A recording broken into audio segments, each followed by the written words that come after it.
जय मानवता नमः। मैं संगीता पटेल आप सबका फिर से एक बार स्वागत करती हूँ कहानियां वीर योद्धाओं की। और आज की कहानी है झांसी की रानी लक्ष्मीबाई की। झांसी की रानी लक्ष्मीबाई जब उनकी शादी नहीं हुई थी तब उनका नाम था मणिकर्णिका। मणिकर्णिका जब 10 साल की थी तब से ही वीर योद्धा बन चुकी थी।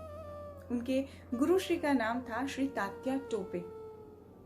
और इतनी कम आयु में मणिकर्णिका बहुत अच्छी तलवारबाज थी, तीरंदाज थी, बहुत अच्छी घुड़सवार थी और भाला भी चला लेती थी। इतना ही नहीं, उनके अंदर एक जज्बा था मर मिटने का। वो कभी अन्याय नहीं सहन करती थी। उनके जीवन का एक ही मकसद था, अपनी मातृभूमि से अंग्रेजों को मार भगाना। उनके जीवन का एक किस्सा बताना चाहूंगी। एक बार बाजीराव पेशवा जी के महल के बाहर कुछ अंग्रेज उनसे मिलने आते हैं। सारे अंग्रेज महल के अंदर जाते हैं और एक अंग्रेज महल के बाहर खड़े एक अश्व को देखता है और उसके पास जाता है और वो अश्वपालक से कहता है कि मैं इस अश्व पर सवारी करना चाहता हूँ। अश्वपालक बड़ी विनम्रता से उन्हें कहते हैं कि माफ करना सरकार, ये अश्व पर सिर्फ हमारे राजकुमार ही बैठ सकते हैं। बस इतनी सी बात और अंग्रेज आग बबूला हो गया। धक्का देकर अश्वपालक को अपनी चाबुक निकालता है और बस पीटने लगता है।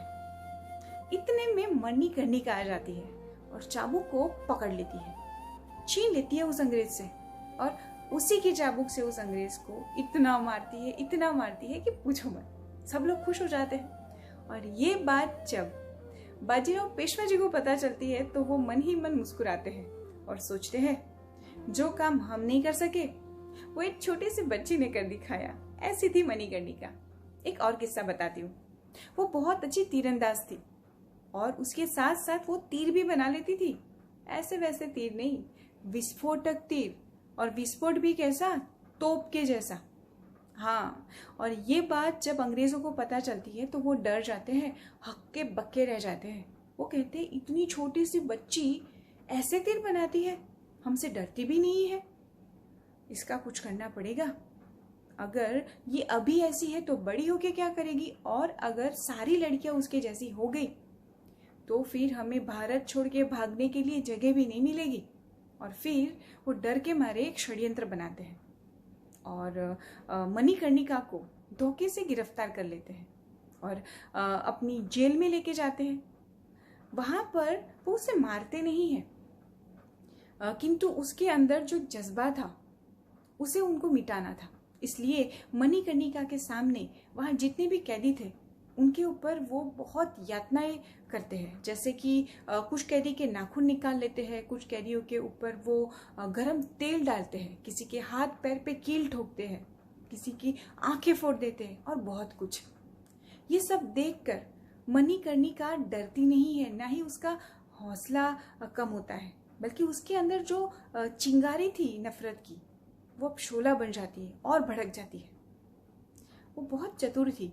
जब अंग्रेज उसे कहते हैं कि ये तीर बनाने की विधि बताओ, तब वो कहती है कि मेरी एक शर्त है, इन सारे कैदियों को आप रिहा कर दो, फिर मैं आपको तीर बनाने की विधि बताऊंगी। अंग्रेज सबको छोड़ देते हैं और फिर मणिकर्णिका सबको धक्का देके भाग जाती है और जेल के कोने में एक फांसी का फंदा होता है, उसे अपने गले में लगा लेती है और कहती है खबरदार, अगर कोई मेरे पास आया तो मैं मर जाऊंगी, अपनी जान दे दूंगी, पर अपनी धरती माता के साथ गद्दारी नहीं करूंगी और आपको विस्फोटक तीर बनाने की विधि तो बिल्कुल ही नहीं बताऊंगी। अंग्रेज डर जाते हैं, पर कुछ ही पल में वो एक और तरकीब निकालते हैं। वो मणिकर्णिका के पिताजी को ले आते हैं और उन्हें बहुत यातनाएं देते हैं, बहुत कष्ट देते हैं। ये देखकर मणिकर्णिका उन्हें रोक लेती है और उन्हें विस्फोटक तीर बनाने की विधि बता देती है। जब मणिकर्णिका अपने पिताजी को लेके महल चली जाती है तब अंग्रेज बहुत हंसते हैं। वो समझते हैं कि बेवकूफ़ लड़की ने इतना बड़ा राज हमारे सामने खोल दिया, अब देखो हम उनका क्या हश्र करते हैं। पर उनको ये नहीं पता था कि मणिकर्णिका तो मणिकर्णिका है, बहुत चालाक थी। अंग्रेज उन्हें वो तीर बनाए।